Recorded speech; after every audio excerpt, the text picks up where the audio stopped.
గణపతి నవరాత్రి ఉత్సవాలు అయితే ముగిశాయనే చెప్పుకోవచ్చు. ఇక దీనికి సంబంధించి ఉమ్మడి కరీంనగర్ జిల్లా వ్యాప్తంగా కూడా గణపతి నవరాత్రి ఉత్సవాలకు సంబంధించి గణపతి నిమజ్జన కార్యక్రమాలు అయితే మొదలయ్యాయి. అయితే ఇప్పుడు ప్రస్తుతం మనం కరీంనగర్ జిల్లా కేంద్రంలోని మానకొండూరు చెరువు కట్ట వద్ద ఇక్కడ ఉమ్మడి కరీంనగర్ జిల్లా వ్యాప్తంగా చూసుకున్నట్లయితే మాత్రం సుమారుగా 3173 వినాయక ప్రతిమలు అయితే ఏర్పాటు చేశారు. అందులో కరీంనగర్ అర్బన్లోనే సుమారుగా 800కు పైగా వినాయక ప్రతిమలను అయితే ఏర్పాటు చేశారు. అయితే ఇప్పటికే ఉమ్మడి కరీంనగర్ జిల్లా వ్యాప్తంగా చూసుకున్నట్లయితే మాత్రం అంటే తెలంగాణ వ్యాప్తంగా కూడా హిందువులంతా కూడా అంటే మతాలకు అతీతంగా కూడా భక్తులందరూ గణపతి నవరాత్రి ఉత్సవాలు అయితే ముగించుకున్నారు. భక్తి శ్రద్ధలతో చిన్న పెద్ద ధనిక పేద అనే భేదమేం లేకుండా కూడా కులమత భేదాలకు కులమతాలకు అతీతంగా కూడా భక్తి శ్రద్ధలతో అయితే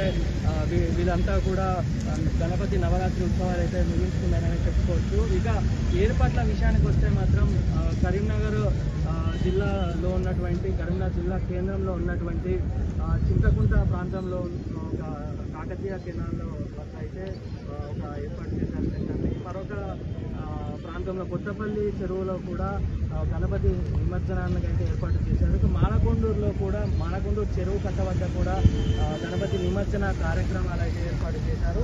ఇక్కడ అధికారులు కూడా ఎలాంటి అవాంఛనీయ సంఘటనలు చోటు చేసుకోకుండా పోలీసులు అయితే కట్టుదిట్టమైన చర్యలు అయితే ఏర్పాటు చేశారు. సుమారు 700 మంది పోలీసులు అయితే బందోబస్తు అయితే పోలీసుల సిబ్బందిని ఏర్పాటు చేశారు. నిత్యం పర్యవేక్షించడానికి అయితే సీసీ కెమెరాలను కూడా ఏర్పాటు చేశారు. ఎలాంటి అవాంఛనీయ సంఘటనలు చోటు చేసుకోకుండా ఉండేందుకైతే పోలీసులు చాలా కట్టుదిట్టమైన చర్యలు అయితే ఏర్పాటు చేశారు.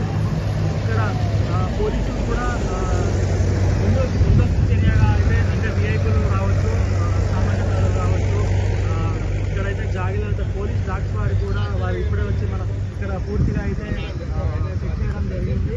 అయితే ఇక్కడ విద్యుత్ శాఖకు సంబంధించి కూడా ఇక్కడ పూర్తిగా అయితే మంచి లైటింగ్ అయితే కూడా ఏర్పాటు చేశారు. ప్రజలకు లైటింగ్ సమస్య రాకుండా ఉండేందుకైతే కూడా లైటింగ్ ఏర్పాటు చేశారు. మున్సిపల్ సిబ్బంది కూడా ఇక్కడ అంటే ఏదైనా ప్రమాదం చోటు చేసుకుంటే వెంటనే వారిని రక్షించేందుకు కూడా గజయితగాళ్ళను కూడా ఏర్పాటు చేయడం జరిగింది. ఏమైనా చిన్న ఇబ్బందులు జరిగినప్పుడు కూడా వారి కోసము వైద్య శిబిరాలను ఏర్పాటు చేశారు.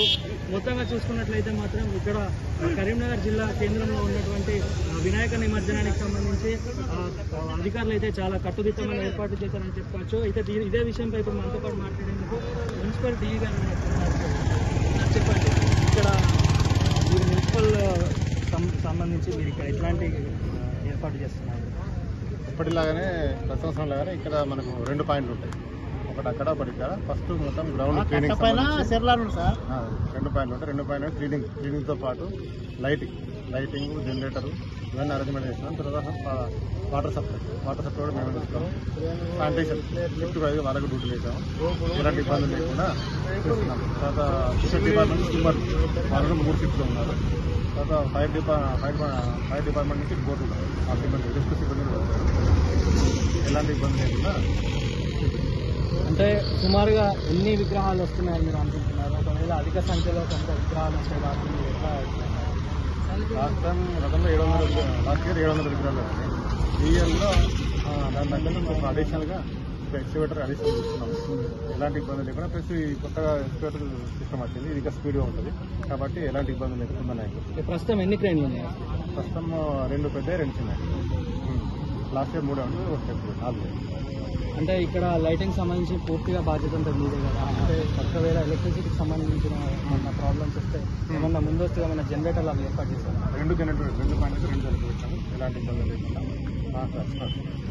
ఓకే, నిరంతరం విద్యుత్కు సంబంధించి ఎలాంటి సమస్యలు రాకుండా కూడా విద్యుత్ సమస్యలు వస్తే జనరేటర్లు కూడా ఏర్పాటు చేశాము. అంతేకాకుండా ప్రజలకు భక్తులకు ఎట్లాంటి సమస్యలు రాకుండా ఉండేందుకు ముందస్తుగానే ఇక్కడ ఎలక్ట్రిసిటీకి సంబంధించి రెస్క్యూ టీం కూడా ఏర్పాటు చేశాము. ఏవైనా సమస్యలు వస్తే వెంటనే అందుబాటులో ఉండే విధంగా వైద్యులను కూడా ఏర్పాటు చేశాము.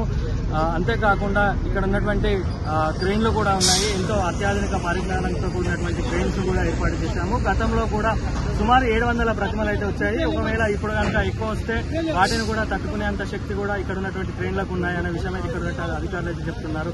ఇది కరీంనగర్ జిల్లాకు సంబంధించినటువంటి పూర్తి report. Reporter Santosh Kumar, 4 side news, Karimnagar.